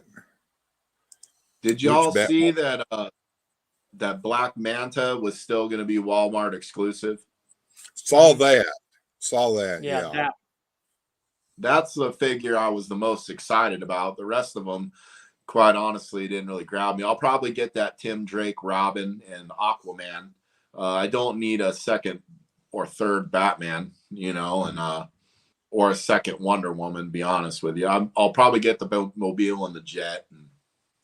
I want that Jet. Now, I said I wasn't going to fall for the FOMO and start going for these pre-orders on this. This shit's going to be on Walmart. I'll just wait my time. He's making plenty of this shit. I'm telling you. Yeah. No, these weren't hard to find the first time, and I don't think they're going to be hard to find. In fact, if anything, I wish Origins was as easy to find as those were. I missed when you showed the Batmobile. Verizon strikes again on her end. And that's God striking on you for the titties. It could be. Might, yeah. Oh man, might be on to something there. I think he is. The wisdom of the world. If you want a '60s Batmobile that works with superpowers, McFarlane will hook you up if you get his 66 Batmobile, because the 66 figures don't fit in it, but the superpowers figures do. Well, how about that? Mm-hmm. Because it's scaled in the same scale that his Batcave playset was, where Batman is as tall as the damn nuclear stack back there in the background. It was a mess. But the superpowers figures work perfectly with it, which I'm fine with that, because I wanted to use that set with my superpowers figures anyway. What is it? Johnny Sorensen says, "Burn in hell, dead man." I thought I was a dead man when Paula came in here and caught me pulling that crap. Now you can't get rich. Well, she ain't gonna allow me to get rich that way anyway. I could only imagine what Mrs. Joneser would have done if it'd been you there, Anthony. Oh yeah, she'd have put the ixnay on that real quick. What in the hell is this? How are you gonna have Lyric on again then? Mm-hmm. You got all these boobies going on, and what are you doing? Mm-hmm. If you didn't catch it there at the very end, like, and get these whores out of here now.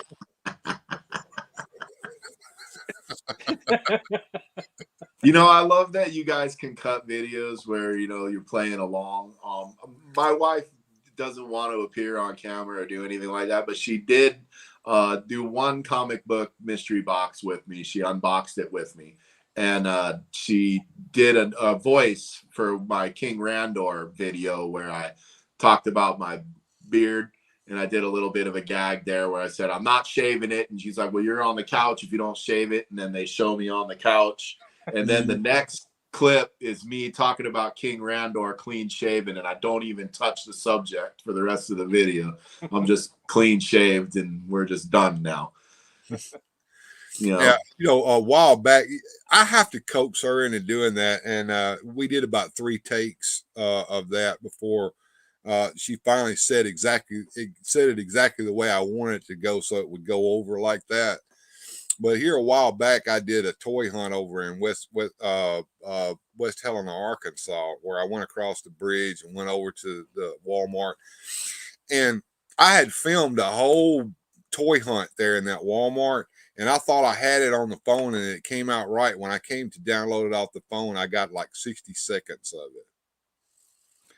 And so my mind works. So I filmed it so that it looked like Shag Bag from the old Heat of the Night movie that they did was calling my wife up to tell her that I was up to no good going across the bridge to Walmart. And so I'm coming into the house, driving in the house, and I'm like, all right, I gotta sneak these toys in the house so the wife don't catch me. And as I open the door, dun dun dun, But there she she have a is, rolling pin. rolling pin in her hand. I And remember. she comes down with it. Of course, the camera goes like that right there. So yeah, that was. No, that was great. I remember that video. I about spit my freaking water out my nose laughing at that.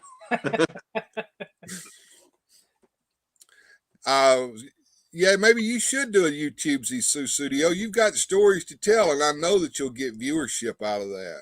It would be gold. Absolutely. In fact, You can, come on right now. Well, you can do it. You can do a no show your face videos. I mean, Yeah. World Made of Cardboard does it all the time over there on his channel. He never shows his face. Now he does when he comes to visit me, but his videos, he usually isn't in them. If you know.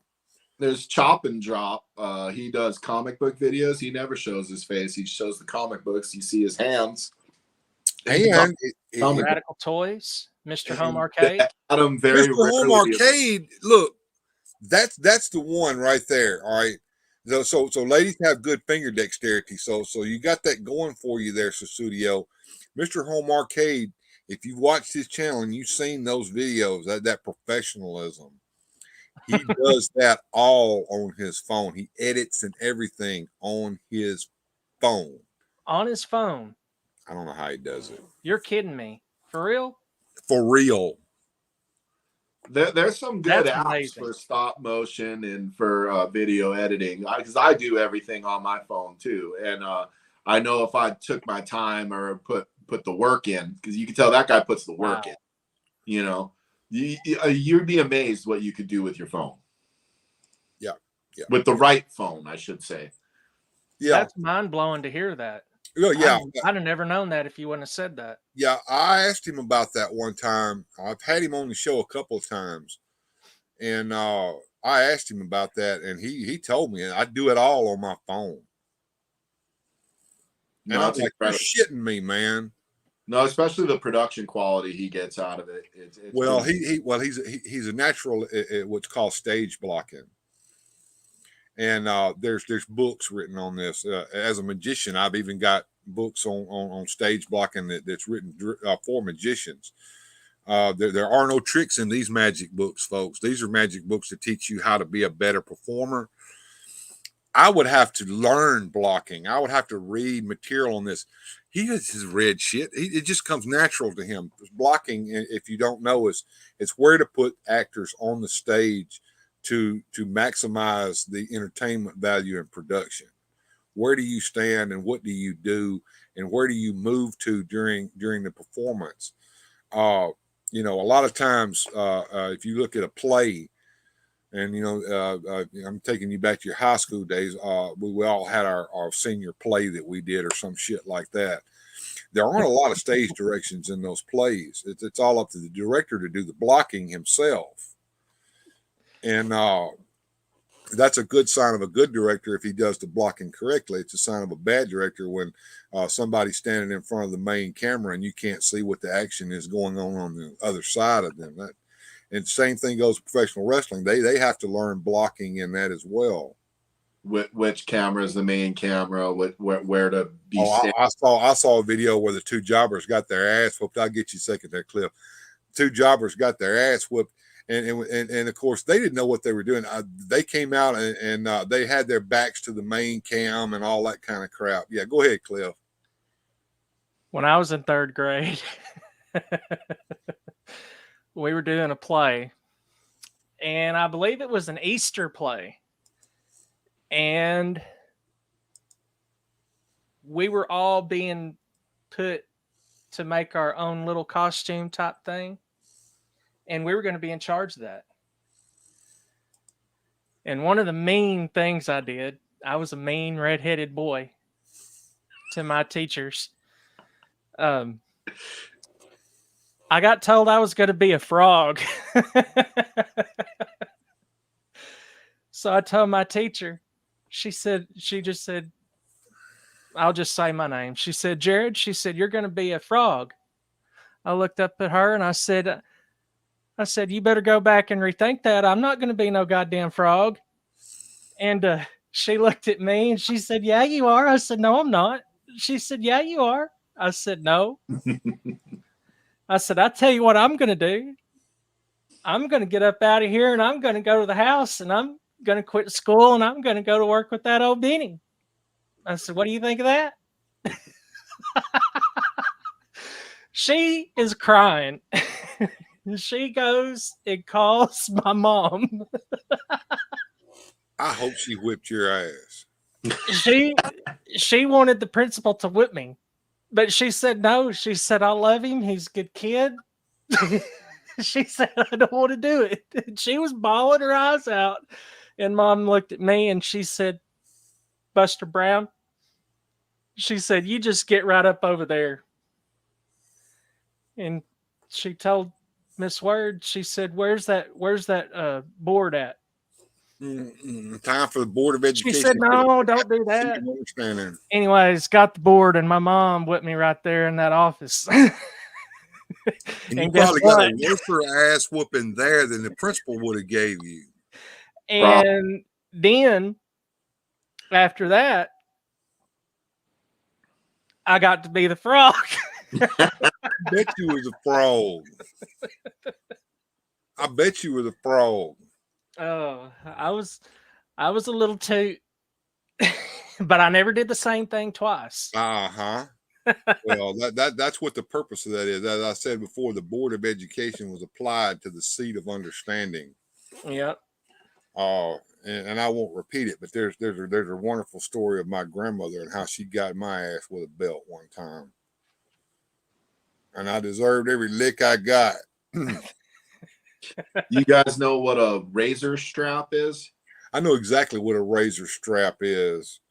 My granddad used to shave with a straight razor, and he had one of those, and he could apply that thing as well. My grandfather applied that to me once when I went out of my way for it. Mm-hmm. I bet he beat some understanding in your thick head with that thing. Yeah, he did, and I never tried him again. I bet you didn't. All right, well, I'm sure everybody has been itching to see this thing, and I'm about ready to show it. And as my internet has finally cleared up, I think it can be done. So what I really want to do here is I want to show the freak show that I have been telling you guys. Let's watch craziness. This is absolutely the craziest thing ever. Let's get it on.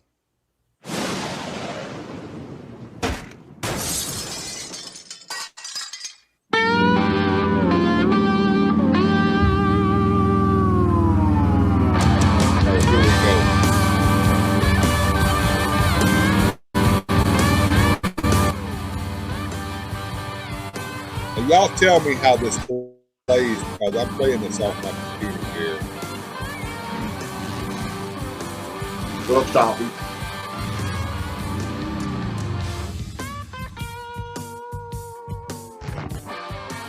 AC/DC rip-off music here. Yeah. You thought I got freaky. Oh, and have no fear. This is not going to ID strike me. I've already tested it. You think you can handle it?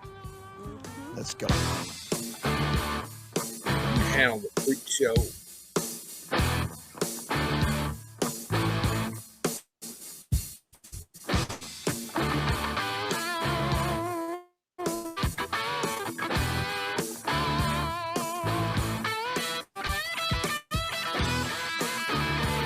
How is that not easy? It's not. It's not. And it won't strike me. Yeah, it's not AC/DC. It's ready to do the freak show? Yeah, different. When I said warm up, you gotta slow down. Not You too fast. Hey, how's my freak? Hey, baby, how you doing? Listen to these bitches Gotta when they warm up start here. talking. Yeah, Kelly, slow down. You got my heart rate up and my blood. All right. You're making me really hot right now.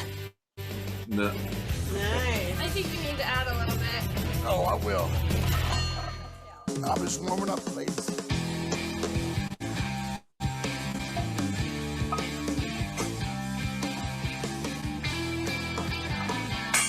That's right. You got my heart rate up. Wow. Now I know why they call you Big Papa Stud. Kelly, you got my blood pressure. Good. Did you do that on purpose? Oh, yeah. Did you? Oh. All right. Now don't help me unless I tell you, okay? Okay. I take it. Wow.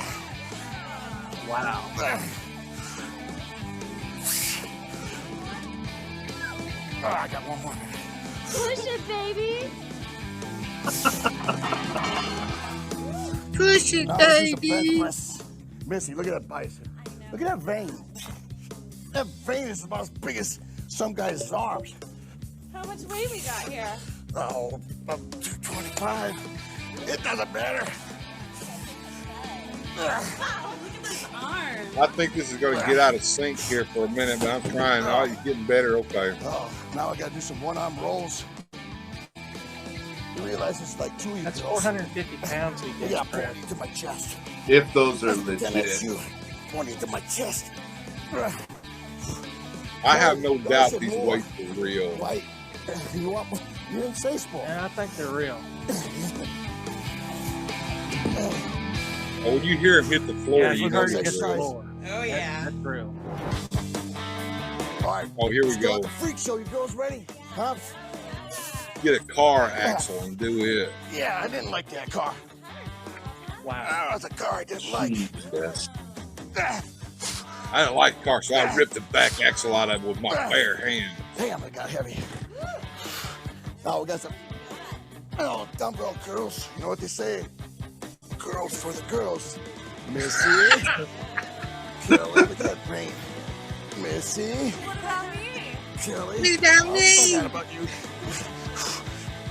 Water can show them the upper vein later. I think he may have a cooler filled with stick inside it. Whips, chains, handcuffs. Let's just wait. The old change. Yeah, let's see what works out with this. Just get fine in the shop. Wow.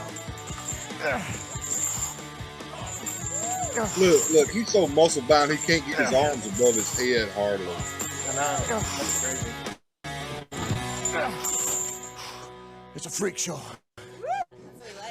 Freak show. Look at that. Getting that pump. Seriously? All right, leg time. Time to get freaky. Got a big BootyDaddy.com. to match that Yeah. big upper body. Y'all thought I was joking, didn't you? No, it's real. Missy, this is too late. Come on, get on my back, baby. Come Get on my back, baby. Gotta get more weight. Oh, yeah, I love moving to your legs. Straighten up, come on. Straighten up, bitch. It's a ride, baby. Come on. It's a ride, baby. Oh. Yeah. Are you losing weight? Hang on. Kelly, come on, give me some more weight. Come on. You gotta be kidding. More than that. Come on. Oh, that diet's working, baby. Ah, yeah. Got my vein going. Sonny, what are you lifting? That's It's a crazy. redwood, baby. Biggest tree in the forest. Gonna do some upright rolls. Let's just lift old logs Bam, and get a little shit. pump. Look at that. Uh-huh. Remember playing that last night? You know my hotel room is? Meet me back there. I'll see you in 5, all right? All right. Upright rolls, baby. See you in 5. All right. All right. All right.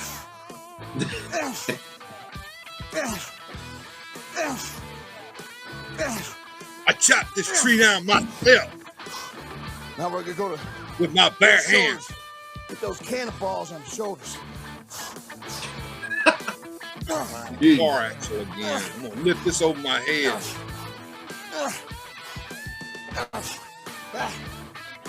Hot in here. Cotton here. Not to be blood flowing. I Mine's dare going down. any modern day wrestler to even try this. All right, next exercise, freak show triceps. Got a big tricep with a bicep. Need some weight. Missy, get in here. I need some weight. I need some sexy. Come on. I need some sexy weight. Oh my God. I love it when you take direction. Oh, you give me inspiration, baby. Good. That's what I'm here for. Whoa, whoa, whoa. I need more something. Come on, get on my shoulders. Come on. That's it. Oh, oh my God. Oh, yeah. Pull her here. Bill, I'm kind of waiting for Paula to come in here and catch us. Wow. I'm sold. I need to get on the Look boat. at that. Look at that tricep. Look at that tricep. Look at that. Like it. Guys, like that? Yeah. Back on the time. All right. Let's go. Where do I And the sign girls up? leave hand in hand. You see Big Papa Pump's really in This love with is his Big Papa arm. Pump, and you just witnessed me in my freak zone. Maybe it's right, maybe it ain't. But Maybe it's it what ain't. I do It's right. to get me ready for my match. Now stay tuned, because I will get you ready for the match of your life. I wonder how many of these. Where do I sign? I'll come to town. All my freaks come around. Jesus. It ain't over. Hold on. I won't show the whole credit sequence, but it's fixing to show the credits here in just a second. Oh, that theme music. Holla if you hear me. Let's skip ahead a little bit here and go down to the end. Oh, did he do like the Marvel movie thing where there's a little tidbit at the end? Yes, there's a little tidbit here at the end. Nice. And the special thanks here's got Jimmy Hart in there if you see it going up. Sure did. Had Andrea Kramer too. So this goes to all my freaks out there. Big Papa Pumps, you hook up. Holla if you hear me. Nah. That's all, freaks.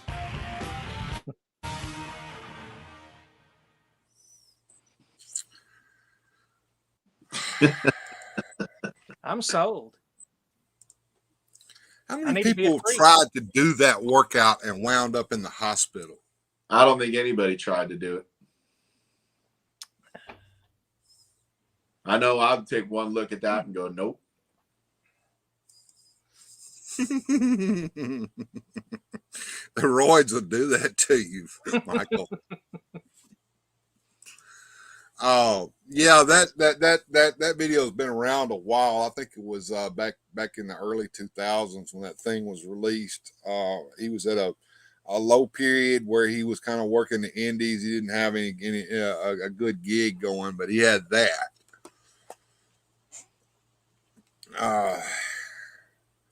We got here the neutral grip log is not for beginners, Scott. Well, to be to be fair to Scott, okay, the 8-minute freak show that you saw was at the beginning of the DVD. The DVD was actually had chapters in it, and you could go to each chapter and skip ahead. But the first chapter was the freak show.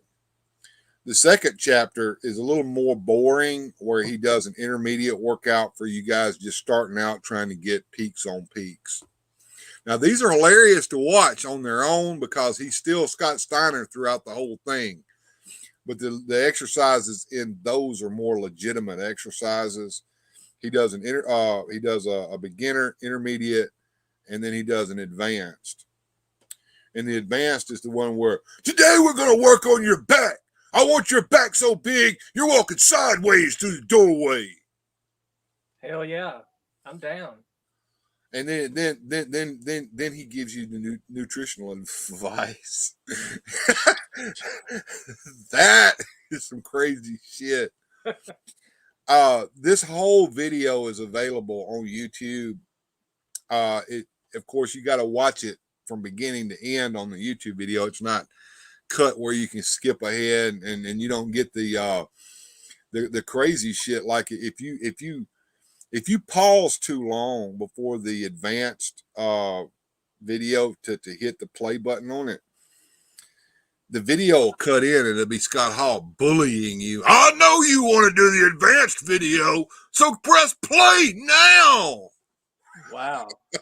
It's hilarious. Awesome. And it's still for sale. BootyDaddy.com is still there, and you can go over and buy this. Wow.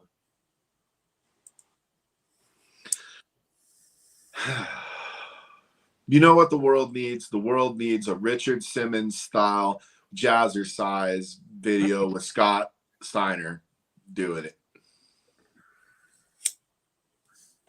The whole beginning was over the top when him riding in on the motorcycle with that skank on the back. The AC/DC ripoff music. I was afraid of this before the show. I spent a good while. I uploaded this thing over to my secondary channel so that it could get ID check, copyright checked, and it passed the copyright check. No ID strikes or nothing on any of that. Wow. And that video in its entirety that I played tonight, along with the whole credit sequence, which I did skip, will be available on my Patreon. So if you want to watch that, check out my Patreon. Give me a little love over there. Links in the description. And you can run over there and watch that thing anytime you want to, because I'm going to put that thing live on Patreon probably tomorrow. I may turn into Big Papa Clifton. Oh well, there's one of them that says, I like that. He's got it looks like PowerPoint slides with all this new the nutritional advice. One of them says, "How do I like my protein? I like my protein fried, baked, broiled, or barbecued." Sounds good to me. And DDP does have a real workout video, and DDP has some inspiration. DDP yoga. Yeah, that worth looking into. Curls for the girls, planks get you skanks. Hey, Blue Harvest, good to see you. You missed all the show, so what you got to do when it's over with is hit the replay and watch it all over again from the beginning, because you missed all the good stuff. And that brings us towards the end of the show. We're almost at the 2-hour mark, so I did well. I kept it under 2 hours. I'll start with you, Sir Clifton. Plug your channel and give your final thoughts. My channel's Eternian Ellipse. I'm going to put together a show for tomorrow, so I'll have my regular show tomorrow. I'll also have the official results of the Backlash pay-per-view. That will be Monday before Monday Night Raw. And Emerald Night Photos is a co-host for the pay-per-view segment that I do. And Radical Toys is co-host, but he won't be here tomorrow. He's with his lady friend. And yeah, y'all just come check me out. You're fixing to lose him. That lady's going to keep him away from. And I apologize, Blue Sasquatch. I think I called you Blue Harvest by mistake. Sorry there, sir. Blue Sasquatch. And yes, we are live, sir. Go ahead. Like I said, I think you're going to lose Adam, because Adam's got his head wrapped around a girl there. Yeah, he needs to keep his mind on them toys and off them girls. Well, when they hit puberty, they forget all about the toys. I did the same thing. It happens. Yeah, it does. All right, Joneser. Oh, go ahead, Clifton. You weren't through. Go ahead, man. My final thoughts. Big Papa pumps your hookup. Holler. The greatest workout video in mankind's history.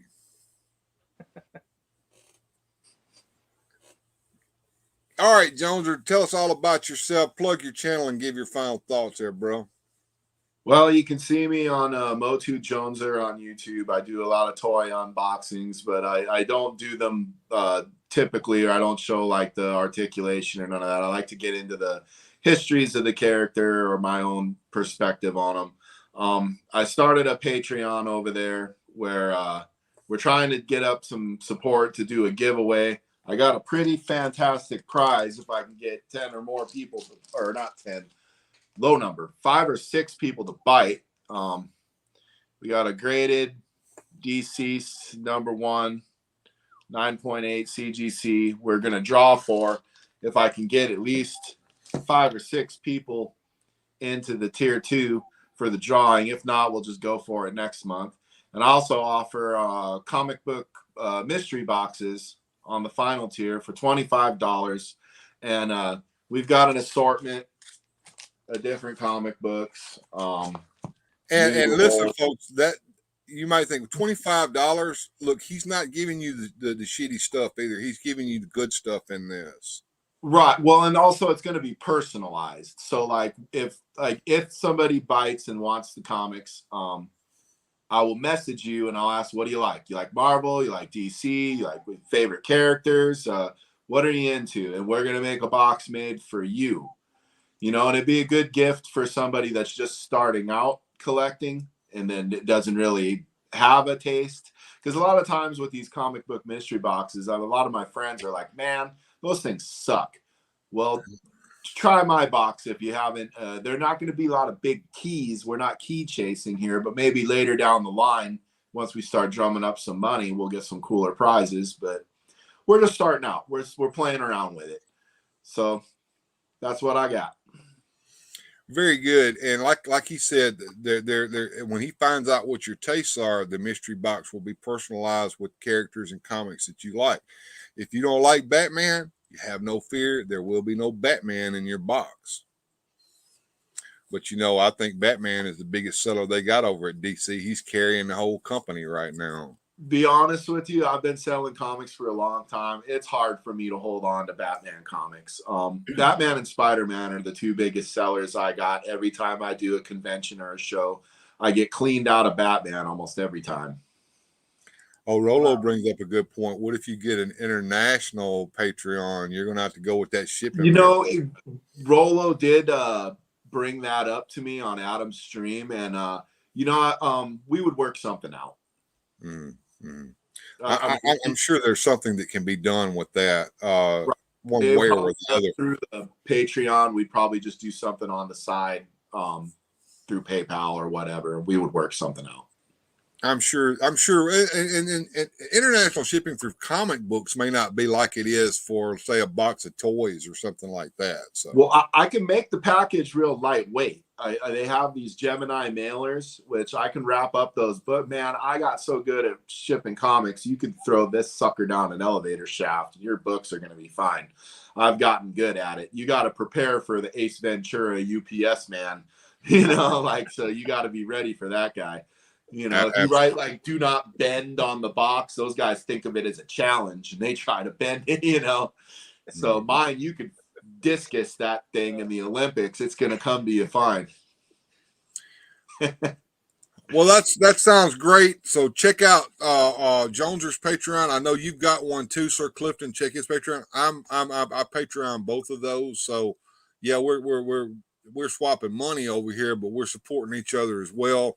And I want to thank everyone for joining me tonight. I did glitch one time, but it wasn't nearly as bad as it's ever been before. I was even able to share a video with everyone, and I thought that was great that I was able to do that, even though it wasn't perfect. You got everything you needed to get to see that. So, you know, and I would say for Bill's Patreon there, I donated $5 whole, and he fixed his internet. Imagine what he could do if he was like funded. I mean, he could really modem, buy the modem and get the full speed out of this. Yeah. Yeah. Maybe even collect up enough money to buy a whole setup like I've always wanted, with a gaming computer and the whole bit. You know, all this is in my head, but it's all out of my price range. But with a little help, I could get these things. And of course, there should be a pinned link up there in the comment section or the chat box here as well, so that you could go over and tip me on Streamlabs.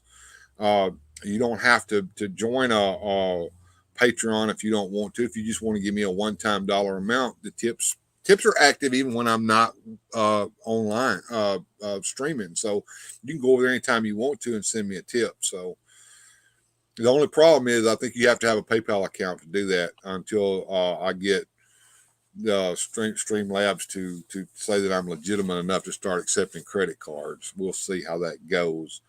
But anyway, thanks everyone for being here, and we will see you tomorrow for the hangout. Special thanks to the channel supporters. Without your help, these adventures would not be possible. Thanks for watching. If you enjoyed today's adventure, please hit like, subscribe, and share the video.